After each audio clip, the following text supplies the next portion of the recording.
आज हम लोग बात करेंगे बेसिकली डिफेंस सर्टिफिकेट के बारे में। डिफेंस कैटेगरी में क्या क्या रैंक पे आपको अलॉटमेंट होता है, डिफेंस कैटेगरी कौन कौन सा होना चाहिए, डिफेंस में प्रायोरिटी कौन कौन सा है, 1 से लेकर के आपका 8 प्रायोरिटी होता है। तो क्या डिफेंस प्रायोरिटी में कितने रैंक तक आपको दिल्ली में कॉलेज मिल सकते हैं और कितने रैंक तक आपको, ऑल इंडिया की बात नहीं कर रहे हैं, अभी हम बेसिकली दिल्ली की बात कर रहे हैं। जैक दिल्ली के अंदर ओनली 4 कॉलेज आते हैं जो कि चारों टॉप में। जैक दिल्ली में अगर आपका डिफेंस प्रायोरिटी यूटिलाइज करना है कि डिफेंस सर्टिफिकेट आपके पास है तो आप किस प्रायोरिटी तक आते हैं या सर्टिफिकेट कैसे इशू होता है, ये सारी चीजें हम आपको बताएंगे। डिफेंस कैटेगरी में होता क्या है, सबसे पहला चीज कि स्टूडेंट जो है, स्टूडेंट का मदर या फादर डिफेंस सर्विस में, इंडिया डिफेंस सर्विस में, सेंट्रल गवर्नमेंट के डिफेंस सर्विस में कार्यरत हो या रिटायर हो गए हो, ये आपका नेसेसरी होना चाहिए। डिफेंस सर्टिफिकेट का मतलब होता है उनके माता पिता कार्यरत हो या रिटायर कर चुके हो या पहले वर्किंग रहे हो, तो उन्हीं को डिफेंस सर्टिफिकेट मिलता है और उन्हीं के बेस पे उन बच्चे को कॉलेज अलॉट होता है। तो ये आप ध्यान देने की कोशिश कीजिएगा कि डिफेंस सर्टिफिकेट में जैसे आप मान लीजिए बीएसएफ में है, आप आर्मी में है, एसएसबी में है, सीआरपीएफ में है, उसका एक अलग अलग डिपार्टमेंट है। ईच एंड एवरी डिपार्टमेंट में आपका जो सर्टिफिकेट होता है वो जैक दिल्ली मान्य करती है। सेंट्रल गवर्नमेंट का होना चाहिए, डिफेंस सर्विस में होना चाहिए। डिफेंस सर्विस में अगर कोई बच्चा, उसके माता पिता हैं, तो उनको सर्टिफिकेट बनाना एकदम बिल्कुल आसान है।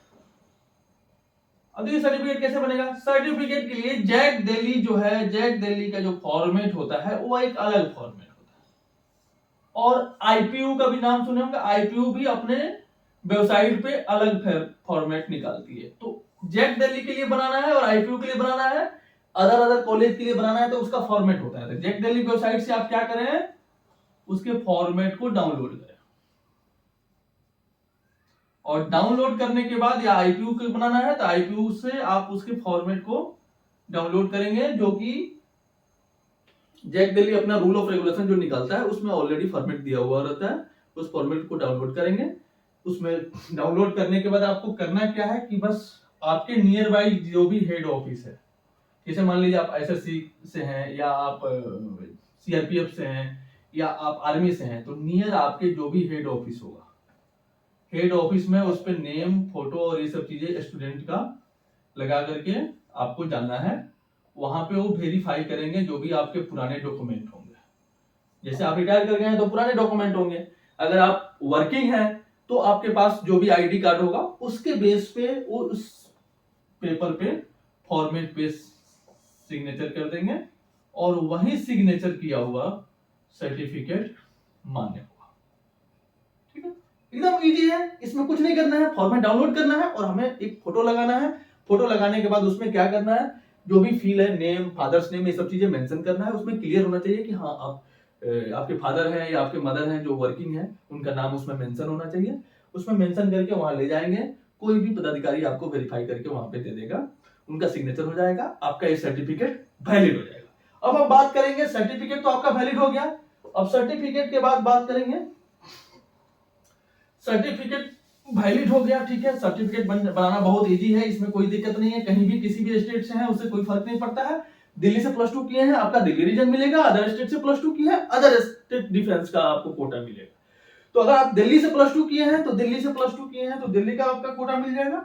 जैसे मान लीजिए दिल्ली में आपका सीटें 85% हिसाब से है, तो दिल्ली डिफेंस का कट ऑफ अलग जाता है, अदर स्टेट का अलग जाता है।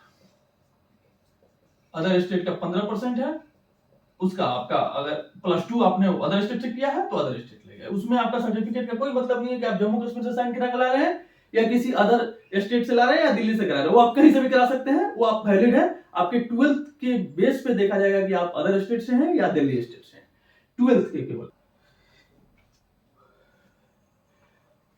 ठीक है, तो आपको समझ में आ गया कि इसमें आपका कोई अदर स्टेट और इन स्टेट का कोई मतलब नहीं है। इसमें प्रायोरिटी होता है, प्रायोरिटी आप लोग जानते हैं 1 to 5। 1 to 5 प्रायोरिटी जो है वो आपका डिपार्टमेंट डिसाइड करता है।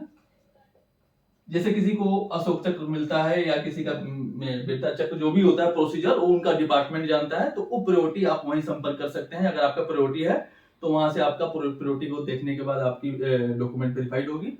तो इसमें कैटेगरी के साथ प्रायोरिटी होता है, जैसे जनरल 1 to 5 अगर है आपका 1 to 5 प्रायोरिटी है, एक होता है 6 प्रायोरिटी जो रिटायर कर गए हैं, एक होता है आपका 8 प्रायोरिटी, 7 और 8 लगता है जो है, ये 7 और 8 वो लगता है जो सर्विंग है, ऑलरेडी वो वर्किंग है, उनके लिए लगता है जो कि वर्किंग है। ठीक है, तो आप 6 और 7 8 समझ में आ गया। 1 to 5 आप वहां से डिसाइड कर सकते हैं। तो इसके हिसाब से आपका सर्टिफिकेट इशू होता है और इसके हिसाब से आपकी पहले फर्स्ट प्रायोरिटी को मिलेगा, फिर सेकंड प्रायोरिटी को, फिर थर्ड प्रायोरिटी को, जैसे जैसे सीटें बचती जाएंगे वो आगे प्रायोरिटी को क्लियर किया जाता है। उसमें रैंक आपका नहीं दिखाएगा। फर्स्ट प्रायोरिटी का बच्चा अगर 5 लाख रैंक लाया है और फर्स्ट सेकंड प्रायोरिटी का बच्चा 2 लाख रैंक लाया है तो पहले फर्स्ट प्रायोरिटी को अलॉटमेंट मिलेगा। अब देखिए इसमें भी क्या चीज होती है, इसमें भी देख सकते हैं आप जनरल, ईडब्ल्यूएस, ओबीसी, एससी और एसटी, सब डिफेंस अलग अलग है। जैसे मान लीजिए आप एसटी में डिफेंस से हैं तो एसटी डिफेंस का आपको एसटी कोटा का जो सीट होगा वो आपको मिलेगा, एससी से हैं तो एससी से मिलेगा। अब पिछले साल का मैं कुछ आंकड़ा बता देता हूँ आपको। देखिए मैं आपको केवल 2-3 ब्रांच का समझाता हूँ, सीएसई और ईसीई और एक आपका मान लेते हैं मैकेनिकल ब्रांच। ठीक है, अब इसमें क्या हुआ था कि जनरल सीडब्ल्यूडी में जनरल कैटेगरी में हुआ क्या, 2 लाख रैंक का बच्चे को अलॉटमेंट हुआ है। प्रायोरिटी कौन सा था, 5.5। ठीक है, 2 लाख रैंक पे आपको सीएस मिल गया। वहीं आपका ईडब्ल्यूएस की बात करेंगे, ईडब्ल्यूएस में देखिए, ईडब्ल्यूएस में आपकी प्रायोरिटी 6 वाले को मिल गई है, क्योंकि 6 से पहले किसी का नहीं होगा, तो कंप्यूटर साइंस आपको 6 वाले को मिल गई है 1 लाख रैंक तक। ठीक है, 1 लाख रैंक तक आपको ईडब्ल्यूएस वाले को मिल गई है, जिसका प्रायोरिटी क्या था, प्रायोरिटी 6। आप समझिए प्रायोरिटी 6 में मिल गई है, बहुत अच्छी बात है। अब देखिए ये हमेशा चेंज होता रहता है, आप प्रेडिक्ट नहीं कर सकते हैं कि आपका 2 लाख रैंक आया हुआ है तो आप प्रायोरिटी 5 लेके बैठे हैं तो आपको मिल जाएगा। हो सकता है आपसे पहले अगर 20,000 रैंक का बच्चा होगा तो पहले उसको मिलेगा। तो इसमें आप कट ऑफ डिसाइड नहीं कर सकते, लेकिन एक आपको नॉर्मली मैं आपको डिफरेंस समझाता हूँ। अब देखिए ओबीसी में एक भी बच्चा नहीं, 86,912 रैंक, प्रायोरिटी 6 ओबीसी को भी मिल गया है 86,000 पे। एससी को देखिएगा 2,82,000 एससी को मिल गया प्रायोरिटी 8। बहुत अच्छी बात है। देखिए एससी कैटेगरी में आते हैं, प्रायोरिटी 8 में है तो भी आपको 242 पे 2 लाख तक तो नॉर्मली मिल जाता है ट्रिपल आईटी दिल्ली तक। तो आप एक मान के चलेंगे कि इसमें जनरल में एससी में आपका कटअप गया था 127 गर्ल्स के लिए और 1,09,000 सीएस का गया हुआ है। लेकिन अगर 2,82,000 भी है, प्रायोरिटी 8 भी है, तो आपके लिए आपको यहाँ पे सीट मिल गया है। और वहीं हम एसटी कैटेगरी की बात करेंगे तो प्रायोरिटी 7 में 4,76,000 पर मिल गया। सेम कंडीशन है अगर हम मैकेनिकल की बात करेंगे तो देखिए इसमें मैकेनिकल इंजीनियरिंग में आप देख सकते हैं प्रायोरिटी 6 1,21,000, उसके बाद 1,24 ईडब्ल्यूएस, उसके बाद अगर हम बात करेंगे ओबीसी में 6,99,000, 7 लाख अप्रोक्स मान लीजिए। ओबीसी वाले को 7 लाख में डिफेंस, सब डिफेंस प्रायोरिटी 6 की बात कर रहे हैं, अभी 6 चल रहा है। 8 में केवल एक एससी को मिला हुआ है और एक एसटी को मिला हुआ है, जबकि एसटी प्रायोरिटी 6 था। अभी एक कंप्यूटर साइंस मिला हुआ था 242 पे। उसके बाद लगभग सभी रैंक के बच्चे जो हैं, ओबीसी में प्रायोरिटी 6 है तो आपको 7 लाख तक मैकेनिकल इंजीनियरिंग मिला हुआ है। और एससी और एसटी की आप बात करें तो एनी रैंक पे आप मानिए कि मिल जाएगा, 13 लाख पे एक बच्चे को मिल गया प्रायोरिटी 6 में। और एसटी में कोई बच्चा नहीं था, सीटें खाली रह गई, सीटें वैकेंट चली गई, है ना। तो ये आपको समझने की बात है। तो प्रायोरिटी 6 तक आप इतना ध्यान रख सकते हैं कि प्रायोरिटी 6 तक आपको बेनिफिट मिल सकता है अगर आप जनरल कैटेगरी से। प्रायोरिटी 6 तक आपको सीटें मिलने के चांसेस हो सकती हैं, बट कौन सी सीटें, सीएसआईटी की सीटें नहीं मिलेंगी। Mathematics and computing and electronics and communication priority 6 तक देखा जा सकता है, उसमें भी रैंक चाहिए अप्रोक्स 40,000, 25 से 40,000 के आसपास आपको रैंक होना चाहिए। आप ये ध्यान रखिएगा, आपको कॉलेज मिल जाएगा। प्रायोरिटी 6 है तो भी चांसेस रहता है, प्रायोरिटी 8 वाले के चांसेस बहुत कम होते हैं। तो कृपया करके अगर आपका ओबीसी सर्टिफिकेट, एससी सर्टिफिकेट और डिफेंस दोनों है तो ये आप क्लियर समझने की कोशिश कीजिए और संपर्क कीजिए। कोई भी इशू आता है तो आपको।